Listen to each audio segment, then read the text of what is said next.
Hello students, आप सभी का देव फिजिक्स क्लासेस गाजियाबाद में स्वागत है।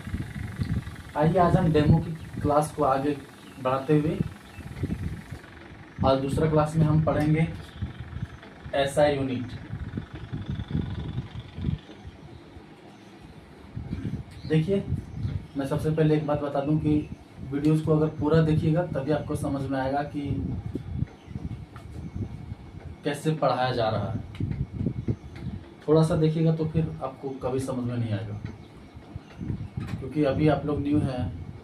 कुछ यहाँ 2 दिन यहाँ क्लास करते होंगे, 2 दिन वहाँ क्लास करते होंगे, 2 दिन वहाँ क्लास करते होंगे, और इससे बहुत ज़्यादा चैप्टर नहीं, बस एक ही चैप्टर को आप हर जगह घूम घूम के पढ़ते होंगे। इससे तो ज़्यादा कुछ पता नहीं चलेगा।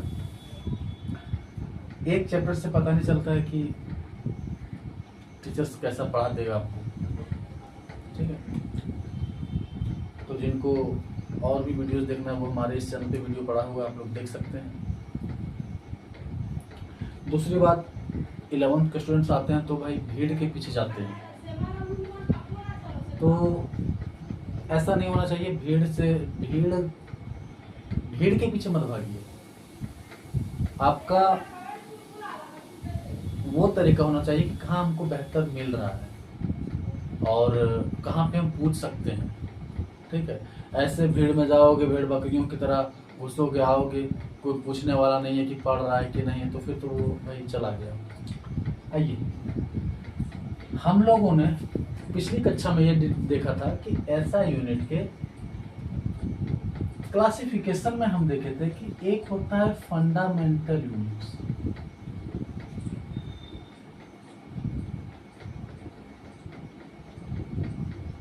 एक होता है सप्लीमेंट्री जिसको बोलते हैं संपूरक, सप्लीमेंट्री यूनिट्स, और एक जो होता है हमारा डिराइव्ड यूनिट्स। क्या होता है? Derived units. आप सबसे पहले समझिए कि फंडामेंटल यूनिट्स क्या होता है। फंडामेंटल यूनिट्स का मतलब होता है मौलिक मात्रक, कि वो मात्रक, वो फिजिकल क्वांटिटी जिसका अपना खुद का मात्रक हो, वो किसी अन्य से भीख नहीं मांगेगा। इस बात को समझ रहे हैं? तो वैसे कितने फिजिकल क्वांटिटी हैं जिनके अपना मात्रक है? 7। सप्लीमेंट्री यूनिट्स ये आपको बाद में बताया जाएगा, इसका कोई वैसा रोल नहीं है, बस रेनेगल सोल्डेंग। ये कितने होते हैं? 2। बाकी जो सब होते हैं वो डिराइव्ड यूनिट्स में आते हैं। भाई डिराइव्ड यूनिट्स में क्या आता है? जैसे यूनिट तो बहुत सारा होता है, लेकिन आप देख रहे हैं कि फंडामेंटल यूनिट 7 का ही है और यूनिट्स होते हैं बहुत तरह के। तो और जो एक्स्ट्रा आए हुए हैं वो कैसे आए हुए? वो डिराइव करके आए हुए थे। कैसे?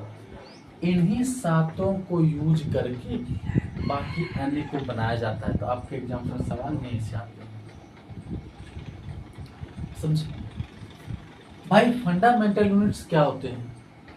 सबसे पहले फंडामेंटल यूनिट्स का अगर डेफिनेशन देखेंगे तो होता है कि the physical quantity which has its own unit, मतलब वैसा भौतिक राशि जिसका अपना मात्रक होता है, उसको हम फिजिकल फंडामेंटल यूनिट्स कहते हैं, समझे। अब फंडामेंटल यूनिट्स में आपको याद करना है कौन कौन होता है। तो इसका देखिए ट्रिक्स होता है, TTMLC। क्या होता है? TTMLC। जिसमें से क्या होता है, अभी मैं नोट्स नहीं बनवा रहा हूँ, बस एक डेमो है। तो उसको आप कैसे लिखेंगे आइए बताते हैं। पहले फंडामेंटल यूनिट्स में देख लेते हैं।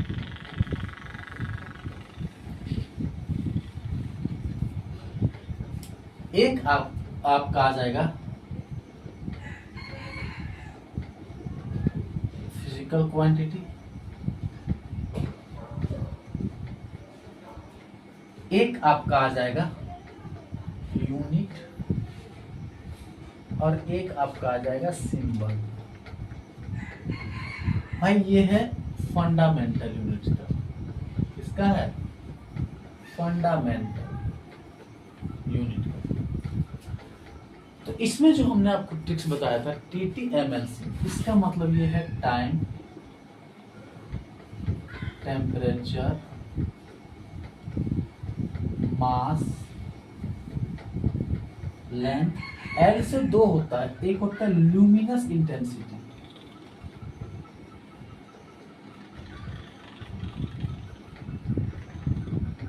और एक होता है आपका अमाउंट ऑफ सब्सटेंस।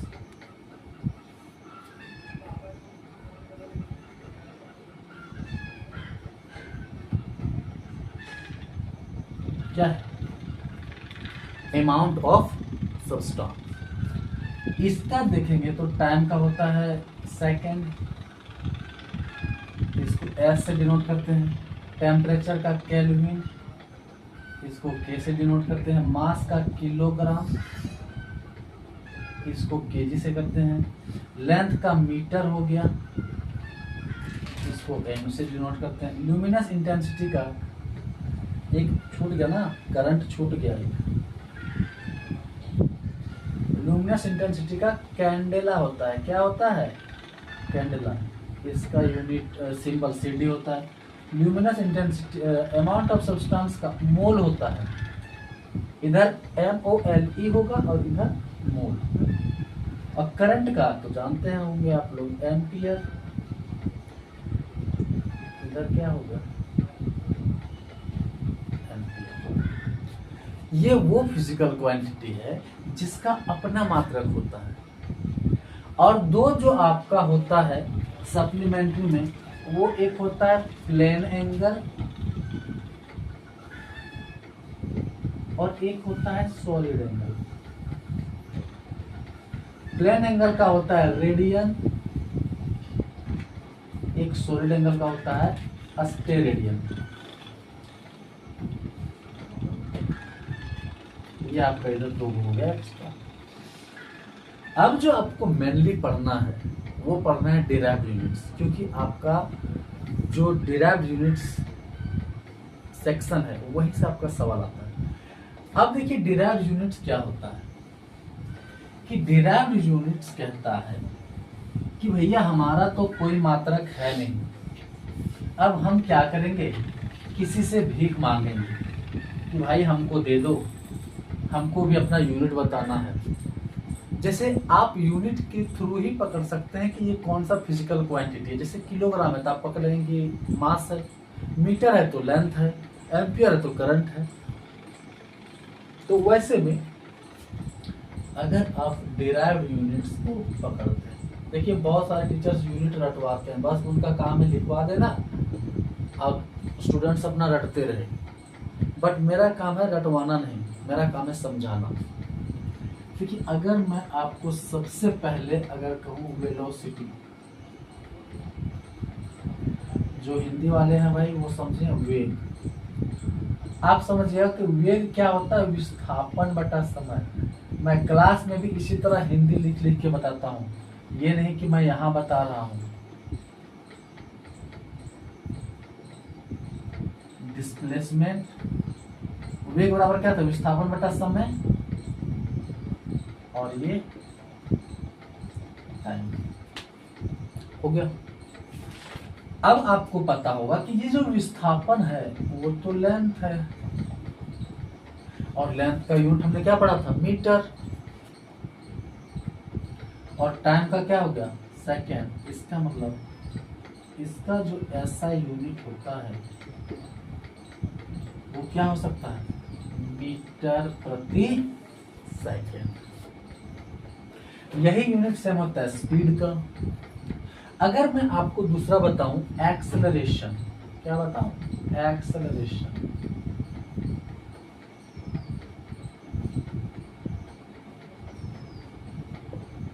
एक्सेलरेशन क्या होता है? वेग परिवर्तन की दर को त्वरण कहते हैं। इसका मतलब the rate of change of velocity. इसका मतलब कितने टाइम पे कितना आपका वेलोसिटी चेंज हो रहा है, उसी को तो एक्सेलरेशन कहते हैं। तो ये होता है चेंज इन वेलोसिटी। क्या लिखते हैं आप उसको? चेंज इन वेलोसिटी बट्टा टाइम। अब इसका एसआई यूनिट कैसे लिखेंगे? इसका एसआई यूनिट कैसे लिखेंगे भाई? ये जो वेलोसिटी होता है, चेंज फेंस जो है उसको हटाइए। ये जो वेलोसिटी है ये क्या है? वेलोसिटी क्या होता है? Displacement upon time. और डिस्प्लेसमेंट क्या होता है? लेंथ का होता है मीटर और टाइम का सेकंड। इसका मतलब अगर वेलोसिटी का हम देखें तो मीटर प्रति सेकंड हो गया। आप बोलते हैं कि सर यहाँ से ये भी तो लगा सकते थे। भैया यही लगा रहे हैं, लेकिन इधर बिना देखे लगा रहे हैं, इधर नहीं देखना है, आपको यहीं से डिराइव करना है। और टाइम का क्या हो गया? पीछे सेकंड। तो इसका मतलब इसको जब आप देखेंगे तो मीटर प्रति सेकंड स्क्वायर। यहाँ तक बात समझ में आया? कुछ रटना नहीं। अब देखिए डायमेंशन की जब बात आती है, किसकी बात? डायमेंशन। तो मीटर किसके लिए आता है? लेंथ के लिए, तो एल ले लेंगे। सेकंड किसके लिए आता है? टाइम के लिए, तो टी ले लेंगे। और ऊपर कर देंगे तो माइनस दो। देखिए डायमेंशन के लिए क्या होता है, उसमें ज्यादा लोड लेने की जरूरत नहीं है, आपको यूनिट आना चाहिए, यूनिट से डायमेंशन लिखा जाता है। डायमेंशन के 3 टर्म होते हैं, एम एल टी। ये आता है मास के लिए, ये आता है लेंथ के लिए, और ये आता है टाइम के लिए। यहाँ पे देखिए मास किलोग्राम रहता तब ना मास आता है, किलोग्राम तो है ही नहीं तो मास नहीं आएगा, आपका ये आ गया। और अगर इसी में मैं आपको बोलूं कि फोर्स क्या होता है, फोर्स का यूनिट बताइए। जैसे फोर्स का सब लोग रट लेते हैं न्यूटन, लेकिन फोर्स होता क्या है? फोर्स होता है मास इंटू एक्सेलरेशन। इसका मतलब मास इंटू एक्सेलरेशन। ये मास का मतलब द्रव्यमान गुना एक्सेलरेशन का मतलब त्वरण। जो भैया हिंदी वाले हैं वो ऐसे देखते चले। अगर मैं इसका यूनिट लिखने की बात करूं, अगर आप रटेंगे यूनिट तो बल का ये वो रखते रह जाएंगे कि एक्सेलरेशन का मीटर प्रति सेकंड स्क्वायर, मीटर प्रति सेकंड स्क्वायर, वेलोसिटी का मीटर प्रति सेकंड, वेलोसिटी का मीटर प्रति सेकंड, इसका अलग रटिएगा। रटिएगा तो फिर गड़बड़ है। आप फॉर्मूले के थ्रू यूनिट को लिखना सीखिए, यही आपको समझना है। क्योंकि भाई टीचर्स का काम क्या है, टीचर्स आपको छपवा दिया, अब आप रटिए। लेकिन मैं सोचता हूँ कि आप रटे नहीं, आप समझें। ऐसा यूनिट की जब बारी आएगी, ये जो मास है उसका यूनिट क्या होता है? किलोग्राम। और ये जो एक्सेलरेशन है इसका यूनिट क्या होता है? मीटर प्रति सेकंड स्क्वायर। यहाँ पे निकाले थे ना।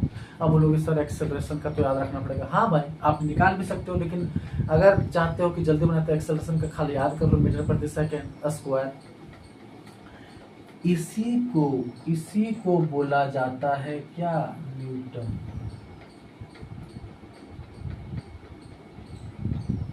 लेकिन काफी सारे स्टूडेंट जो है ना वो इसको नहीं याद करते हैं, इसको याद कर लेते हैं। ठीक है भैया आप याद कर लेते हैं, लेकिन जब आपको डायमेंशन लिखने के लिए देगा तब आप इससे नहीं लिख पाएंगे। आपको ये आना चाहिए। अगर मैं इसका सीजीएस यूनिट पे जाऊं, इस पे सीजीएस यूनिट में हमने क्या बताया था कि किलोग्राम के जगह ग्राम, मीटर के जगह सेंटीमीटर।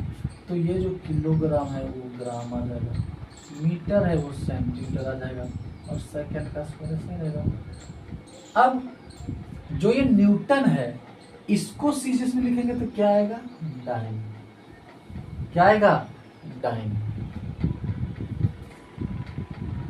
समझिए 1 न्यूटन बराबर कितना डाइन, ये अभी नहीं पढ़ना है, बट मैं आपको बता देता हूँ।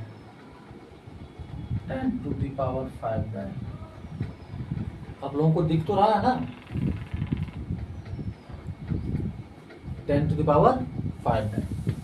इसके आगे चलिए, आगे हम लिखते हैं मोमेंटम।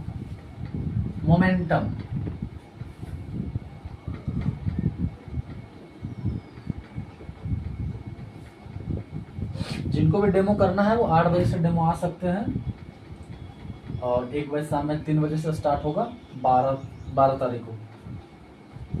मोमेंटम क्या होता है, फॉर्मूला आपको याद रखना है, फॉर्मूला आपको याद ही रखना है। क्यों? क्योंकि इसका जरूरत जो आपको न्यूमेरिकल बनाने में भी पड़ेगा। तो जब न्यूमेरिकल बनाने में पड़ेगा ही जरूरत, और उसमें हमको याद करना ही पड़ेगा, तो क्यों ना हम उसी के थ्रू यूनिट लिखना सीख जाए। यूनिट रखने की जरूरत नहीं है, नहीं तो भैया बोल देगा टीचर कि भैया हम लिखवा दिए आप रट लो। ये मोमेंटम क्या होता है, संवेग। मैं दोनों तरीके से लिखता जा रहा हूँ ताकि बहुत सारे स्टूडेंट्स हिंदी वाले हैं। द्रव्यमान गुने वेग क्या होता है, द्रव्यमान गुने वेग। अब इसका मैं ऐसा यूनिट लिखना चाहूं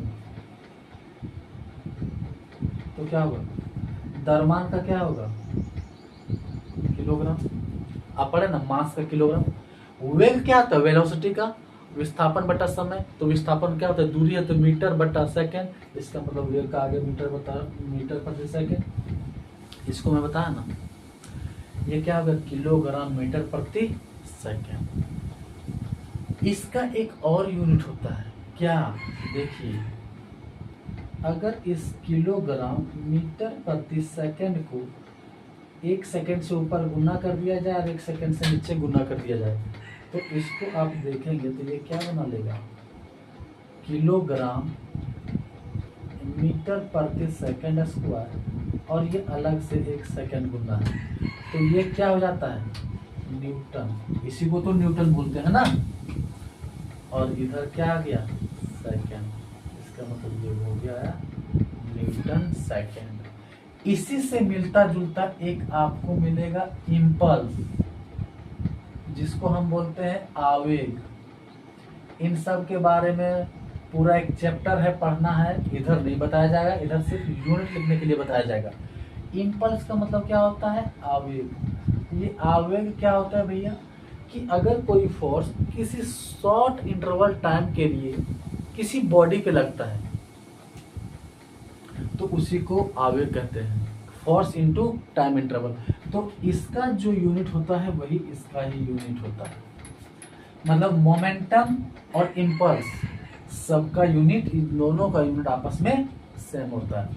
इसका होता है फोर्स इनटू टाइम इंटरवल, ठीक है।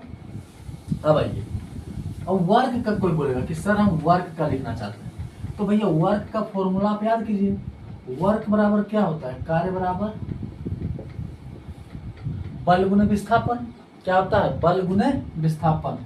इसका मतलब फोर्स इनटू डिस्प्लेसमेंट। इसका मतलब कार्य बराबर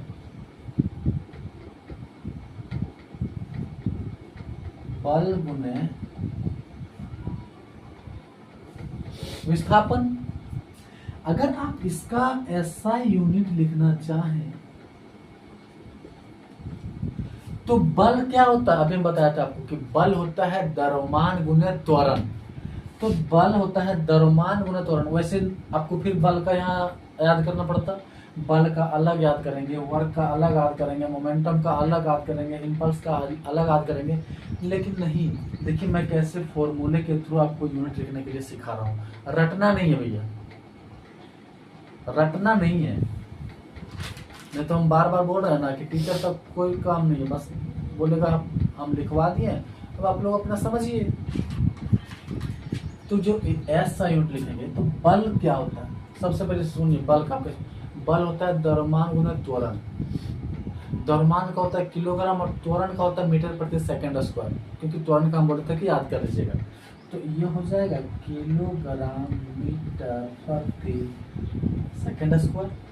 और इधर जो एक विस्थापन आया, ये तो डिस्प्लेसमेंट है, ये तो लेंथ है, लेंथ डिस्टेंस है, ये क्या हो गया, मीटर। जब मीटर और मीटर जब होगा तो किलोग्राम मीटर स्क्वायर प्रति सेकंड स्क्वायर। इसी को क्या बोलते हैं, जूल। इसी को क्या बोलते हैं, न्यूटन मीटर कैसे न्यूटन मीटर बोलेंगे कि बल इंटू विस्थापन या फोर्स इंटू डिस्प्लेसमेंट, तो फोर्स का ऐसा न्यूटन और डिस्प्लेसमेंट का मीटर, तो न्यूटन मीटर इसके 3 यूनिट हो गए। लेकिन जब आपको डायमेंशन लिखने के लिए बोलेगा तब आपको इसका यूज लेना पड़ेगा, इसका, इन सबसे डायमेंशन नहीं लिखाएगा। तो किलोग्राम किसका होता है, मास का, मास के लिए m ले लिए, मीटर किसके लिए आता है, लेंथ के लिए, लेंथ के लिए l ले लिए, l स्क्वायर, s सेकंड किसके लिए आता है, टाइम के लिए, तो टाइम नीचे है, इसको ऊपर करेंगे तो ये आ जाएगा। ठीक है, इसके बाद आप और जो देखेंगे बहुत सारा है, सारा चीज तो एक क्लास में मैं आपको नहीं सिखा सकता। वर्क और एनर्जी का ऐसा यूनिट सेम हो गया। इधर हो गया पावर का, क्या हो गया, पावर का, शक्ति जिसको बोलते हैं। पावर क्या होता है, रेट ऑफ डूइंग वर्क, मतलब कार्य करने की क्षमता को, कार्य करने की क्षमता को तो ऊर्जा कहते हैं ना। पावर क्या होता है, वर्क अपॉन टाइम, कार्य करने की दर को, आप लोग हिंदी में पढ़ते होंगे। पावर होता है the rate of doing work. आप इसका ऐसा यूनिट लिखना है तो फिर आप लोग आप नहीं लिख दीजिएगा, वर्क और फोर्स इनटू डिस्प्लेसमेंट, वर्क अलग लिखिएगा। इससे अगर रिलेट करके लिखने सीखिएगा तो आपको यूनिट रटना नहीं पड़ेगा, और अगर रिलेट नहीं कीजिएगा तो फिर रटते रहिए यूनिट, कोई फायदा नहीं है, समझे। चलिए, तो ये एक शॉर्ट डेमो है। अगर आपको और भी बेहतरीन तरीके से डेमो करना है तो क्लास है, क्योंकि यहाँ पे आप सामने नहीं है तो मैं आपको समझा नहीं सकता उस तरह से। इसलिए मैं कहता हूँ कि भीड़ भाड़ के पीछे मत भागिए, आप वहाँ जाइए। देखिए, यहाँ के टीचर्स को भी पता है कि बच्चा कुछ नहीं समझता, खाली भीड़ देखता है, तो आप थोड़ा सा होशियार बनिए। आप वहाँ पे पढ़िए जहाँ पे आपको अच्छी शिक्षा मिल सकती है, जहाँ आप पूछ सकते हैं, जहाँ आप डाउट क्लियर कर सकते हैं। ऐसे भीड़ में जाएंगे, भेड़ बकरी की तरह बैठेंगे, आएंगे जाएंगे, तो फिर उससे कोई फायदा नहीं है। चलिए, थैंक यू।